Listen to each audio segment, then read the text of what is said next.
Hello అండి, welcome to Madhu lessons. ఈరోజు మనం స్వాతంత్ర దినోత్సవ ఉపన్యాసాన్ని గురించి చూద్దాము. వేదికను అలంకరించిన ప్రధాన ఉపాధ్యాయులకు, ఉపాధ్యాయులకు, పెద్దలందరికీ నా నమస్కారాలు. ముందుగా అందరికీ 79వ స్వాతంత్ర దినోత్సవ శుభాకాంక్షలు.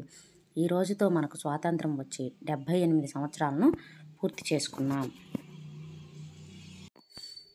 ఈ సందర్భంగా మన దేశ స్వాతంత్రం కోసం పోరాడి ప్రాణత్యాగం చేసిన వీరులందరూ అనగా గాంధీ గారు, నెహ్రూ గారు, సర్దార్ వల్లభాయ్ పటేల్ గారు, నేతాజీ సుభాష్ చంద్రబోస్ గారు, భగత్ సింగ్ గారు, వీరనారి ఝాన్సీ లక్ష్మీబాయి, దుర్గాబాయి దేశ్ముఖ్, బాలగంగాధర్ తిలక్ వారి వంటి వీరులు ఎందరో వారి పోరాట పటిమను, అకుటిత దీక్షను ఒకసారి మనం స్మరించుకోవాలి.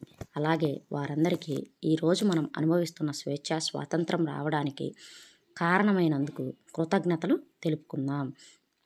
ప్రతి సంవత్సరం మనం ఆగస్టు 15న జెండాను ఎగరేసి స్వాతంత్రం వచ్చి అన్ని సంవత్సరాలు అని చెప్పుకొని పిల్లలకు స్వీట్స్ ఇస్తున్నాం. అసలు స్వాతంత్రం అంటే ఏమిటో, దాని గురించి మనం ఎందుకు పోరాడామో ఇప్పుడు మాట్లాడుకుందాం. సుమారు 200 సంవత్సరాల క్రితం మన దేశానికి బ్రిటిష్ వారు అలాగే ఇతర దేశస్తులు వచ్చి మన దేశంలో వ్యాపారం మొదలుపెట్టారు.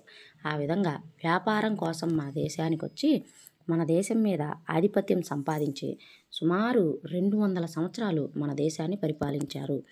పరిపాలన పేరుతో మన సంపదను తరలించడం మొదలుపెట్టారు. అడ్డగించిన వారిని అవమానించారు. స్వదేశీ సంస్థానాలను, రాజులను ఏదో ఒక ఆశ చూపి బ్రిటిష్ ప్రభుత్వంలో కలుపుకున్నారు.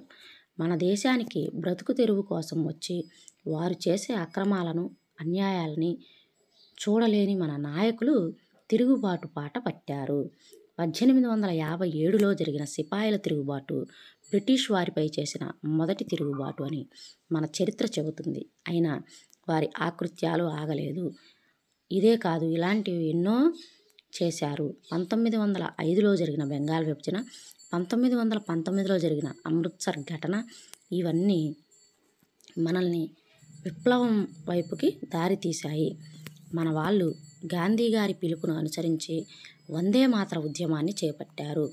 అందులో భాగంగా దేశం మొత్తం విదేశీ వస్తువులను బహిష్కరించారు, స్వదేశీ వస్తువులను వినియోగించారు. ఈ విధంగా స్వాతంత్రం సాధించడానికి దేశం మొత్తం ఒకే తాటిపై నడిచింది. మన నాయకులు స్వరాజ్యం నా జన్మ హక్కు అంటూ బాల గంగాధర్ తిలక్ గారిచ్చిన నినాదంతో ముందుకు సాగారు. గాంధీ గారు అహింసా మార్గంలో ముందుకెళితే మరికొంతమంది అల్లూరి సీతారామరాజు గారు, బాలగంగాధర్ తిలక్ వంటి వారు చంపైనా సరే మనం స్వాతంత్రం సాధించుకోవాలి అంటూ ముందుకు సాగారు. ఈ స్వాతంత్ర ఉద్యమంలో తమ ధన ప్రాణాలను లెక్క చేయకుండా పోరాడి ఎట్టకేలకు స్వాతంత్రం సాధించారు. 1947 ఆగస్టు 14వ తేదీ అర్ధరాత్రి బ్రిటిష్ ప్రభుత్వం మన దేశాన్ని వదిలి వెళ్ళిపోయింది. ఆగస్టు 15వ తేదీన 1947 ఆగస్టు 15వ తేదీన మన ఎర్రకోటపై మువ్వన్నెల జెండా స్వేచ్ఛగా రెపరెపలాడింది. ఇది మన 78 సంవత్సరాల స్వతంత్ర భారతదేశం స్వాతంత్రం వెనుక ఉన్న కథ. ఇప్పుడు 79వ స్వాతంత్ర దినోత్సవం గురించి మాట్లాడుకుందాం. మన దేశం అంటే మ్యాప్లో పైన కనపడే ప్రదేశం అంటే జమ్మూ కాశ్మీర్ నుండి కన్యాకుమారి వరకు అని చెప్పుకోవడం కాదు. దేశభక్తి అనేది మాటల్లో కాదు, చేతల్లో చూపించాలి. మేము పెద్దవాళ్ళం కాదు కదా సార్, మేము మిలిటరీ వాళ్ళం కాదు కదా సార్ అని అనవచ్చు. దేశభక్తి చాటుకోవడానికి పోలీసులు కానవసరం లేదు, పెద్ద పెద్ద పనులు చేయనవసరం లేదు.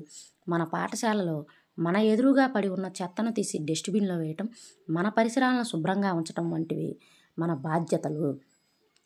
మన పరిసరాలు, మన ఊరిని మనం శుభ్రంగా ఉంచటం, అవసరమైన వారికి సహాయం చేయటం, ఇవన్నీ చేయడం ద్వారా కూడా మనం దేశభక్తిని చాటుకోవచ్చు. మన దేశాన్ని పరిశుభ్రంగా, ఆరోగ్యవంతంగా ముందుకు తీసుకెళ్ళడానికి మనం ఈ రోజు నుంచే కృషి చేసి స్వచ్ఛ భారత్ను తయారు చేయడానికి మన వంతు కృషి చేద్దాం. భావి భారతదేశం మన చేతుల్లోనే ఉంది. నేటి ఆరోగ్యమైన బాలలే రేపటి మన దేశాన్ని అభివృద్ధి పదంలో నడిపించే పౌరులు. మీరంతా మన దేశాన్ని స్వచ్ఛంగా ముందుకు తీసుకెళ్లాలని కోరుకుంటూ మీ అందరికీ మరొక్కసారి స్వాతంత్ర దినోత్సవ శుభాకాంక్షలు తెలియజేస్తూ ముగిస్తున్నాను. ఈ అవకాశం ఇచ్చిన పెద్దలందరికీ నా ధన్యవాదములు.